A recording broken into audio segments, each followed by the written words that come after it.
satisfaction bu rëy laa ci am bi ci njëkk mooy li ñu naan la forte mobilisation maanaam Tivaouane dañ naan tey kenn desul ñëpp ñoo génn góor jigéen mag ndaw teel a génn mais aussi ci yar ak teggin loolu moom mooy li ma gën a kontaan loo li ki des mooy rafetaayu défilé bi ñu gis nii boo xamante ne bii ku ñëw rek nga ne kii moo dàq moromam défilé moo dàq moromam li muy wane loolu aussi lu am solo la leneen li ma ci gën a également amal solo mooy li ñu naan inclusion maanaam boddiwuñ kenn dañoo dugal ñëpp ci biir képp koo xam ne da nga bokk ci askan wi dañ la wan ne ci nga bokk te itam am nga cër ci Sénégal am nga cër ci li tabax réew mi loolu vraiment lu am solo la may également kon gërëm ñëpp ñi nga xamante ne bii ànd nañ ci défilé bi moo xam civil yi la waaye te également militaire ak paramilitaire yi nga xamante ne wane nañu seen professionnalisme wane aussi seen xarañteef tey jii ci défilé bi may beral cant ak ngërëm li ñu naan ancien combattant yi nga xamante ne bii tey jii ba muy metti ñoo joxe woon seen bopp joxe seen deret xeex pour Sénégal moom boppam ñooñu vraiment gis nañ seen taxawaay ñu ngi koy rafetlu bu baax a baax di wax ne dañoo nekk ci jamono joo xamante ne bii suñu takk der yi war nañ leen gën a jàppale war nañ aussi gën a xalaat ci nu ñu leen gën a dooleele loolu sax d'ailleurs xanaa moo wundu thème bi nga xamante ne bii indi nañ ko tey jii mooy nan la ñuy fexee ba sunu armée bi moom boppam ci wàllu xarañteef ci li muy mën a jëfandikoo ci ay matériel am mu mën koo defal boppam waaye itam lépp lu mu soxla mu bañ koo jéggaani fenn defar ko fii loola dafa nekk lu am solo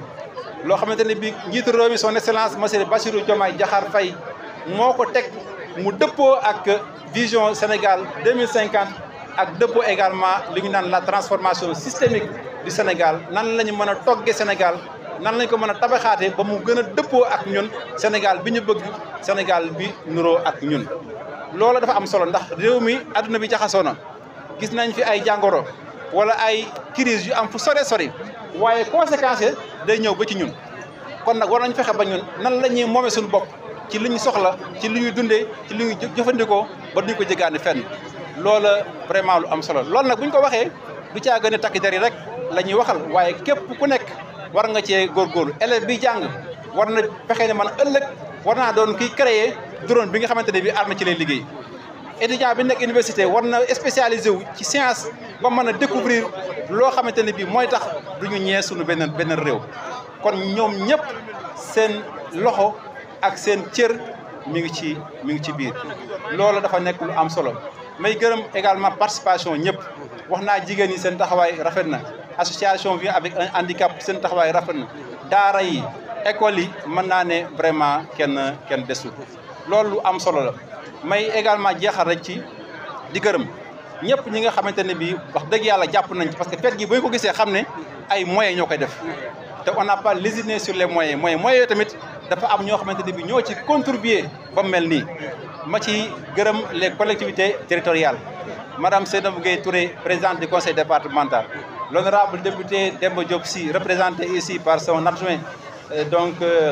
Moustapha Thiambou le maire de Mekhe ak ñeneen ñoo xamante ne bii def nañ ci seen loxo ak ñëpp ñi ay bonne volonté wala ñu yor ay entreprise vraiment gis ne lii seen yitte la ñu def ci seen loxo ba mel ni mel ñooñu tamit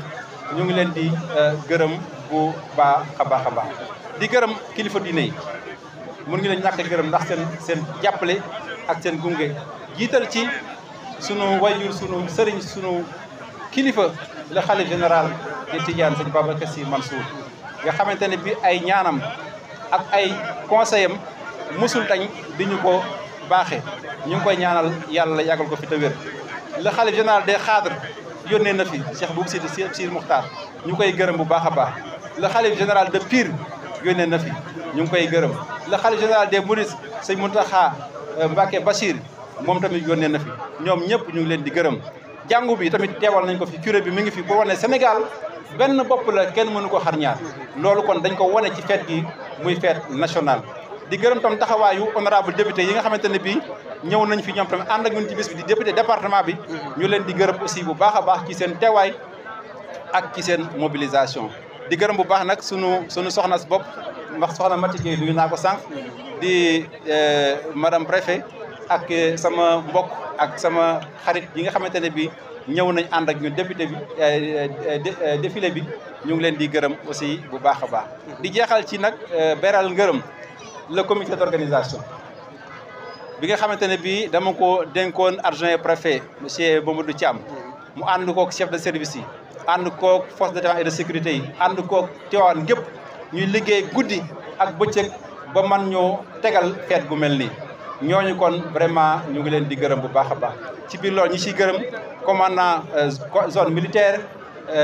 représenté ici par le commandant Diop mais également le commandant de l'escadron de surveillance et d'intervention de Mekhe le lieutenant Samb ñi nga xamante ne bii depuis répétition yi ba lii ñoo joxante loxo ak seen yeneen collègues yi muy police muy gendarmerie muy ASP yi muy sapeur pompier muy maison d'arrêt et de correction mën naa ne ñoom ñëpp eaux et forêts dañuy joxante loxo loolu ma koy saluer bu baax a baax di jeexal ci nag gërëm bu baax sama presse laay wax sama presse bi nga xamante ne bii fu ma dem ñu ànd ak man lu ñu woote ñu wuy si kenn gënu leen doon ay patriote ma leen di gërëm bu baax ndax lii depuis bi ñu defee réunion cadrage bi CDD bi ba léegi ñoo ko ànd ci point de presse yi ci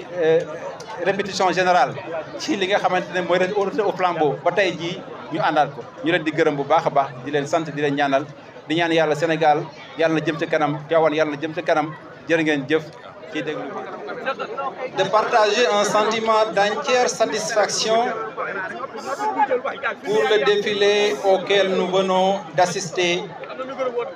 qui a été un véritable régal,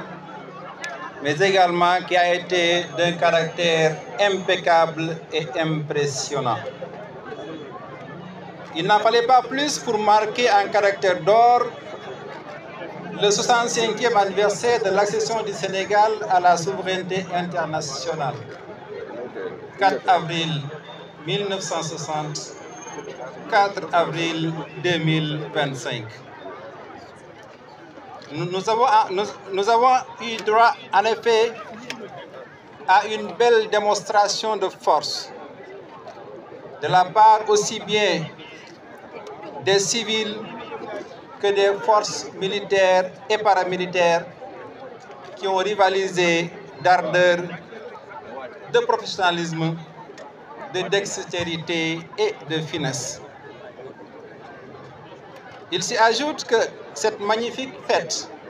faut-il le rappeler, a été précédée par la répétition générale et la traditionnelle retraite au flambeau, très riche en couleurs et en sons, et a mis en communion notre chère jeunesse et nos dignes forces de défense et de sécurité, donnant ainsi corps au concept sacro-saint armée-nation. C'est dire donc que voilà 3 jours que Tivaouane est en train de vibrer au rythme des festivités commémoratives de notre indépendance. Mesdames, Messieurs, chers invités,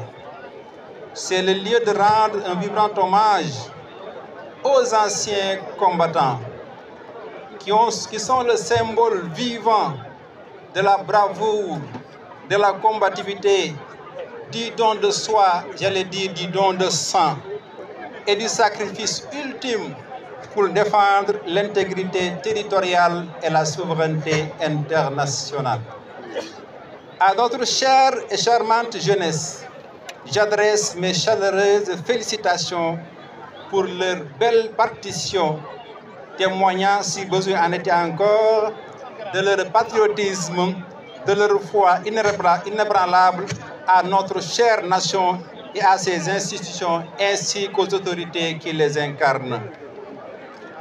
Je n'oublie pas bien sûr les femmes, les groupes vulnérables,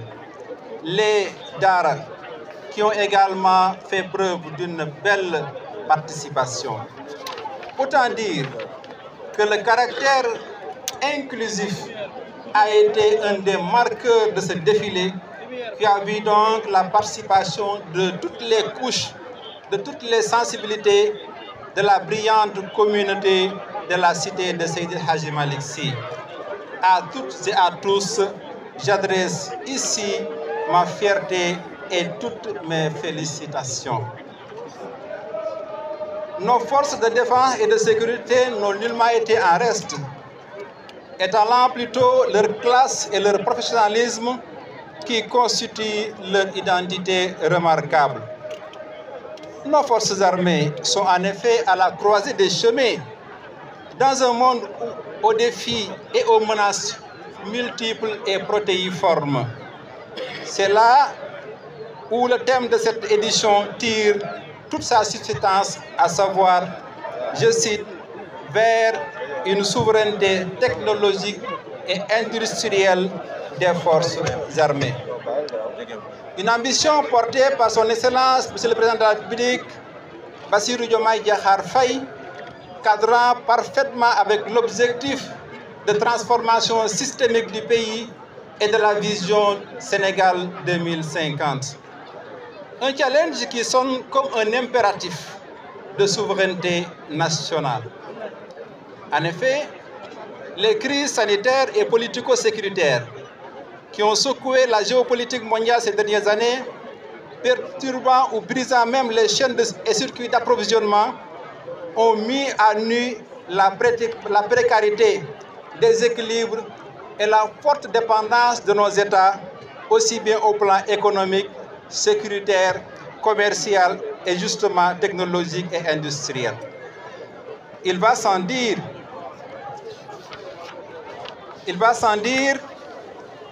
que l'atteinte de cet objectif,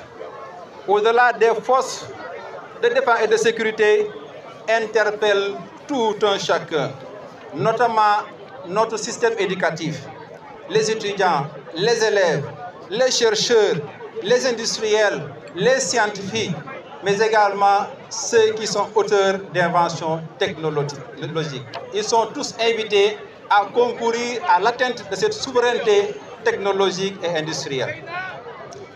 Mesdames, Messieurs, chers invités, je ne saurais terminer mon propos sans adresser mes sincères remerciements à tous ceux qui, de près ou de loin et sous quelque forme que ce soit, ont contribué à la réussite de cette manifestation. C'est le lieu de saluer particulièrement les collectivités territoriales à travers le conseil départemental représenté par la présidente Mme Seynabou Gueye Touré, mais également le maire de Tivaouane, M. Demba Diop Sy, ici représenté par le maire Moustapha Thiamboub, mais également le maire de Mékhé, M. Dr Magadouar, pour leur entière implication dans la prise en charge de cet important événement. Il en est de même de toutes les bonnes volontés, opérateurs économiques, projets, programmes, entreprises, notamment minières, intervenant dans le département. Dans la foulée, je témoigne ma gratitude aux autorités religieuses, notamment au khalife général des Tidjanes, Seigneur Babacar Sy Mansour, dont les conseils avisés et les prières ardentes ne nous ont jamais fait défaut. La présence et l'accompagnement des khalifes généraux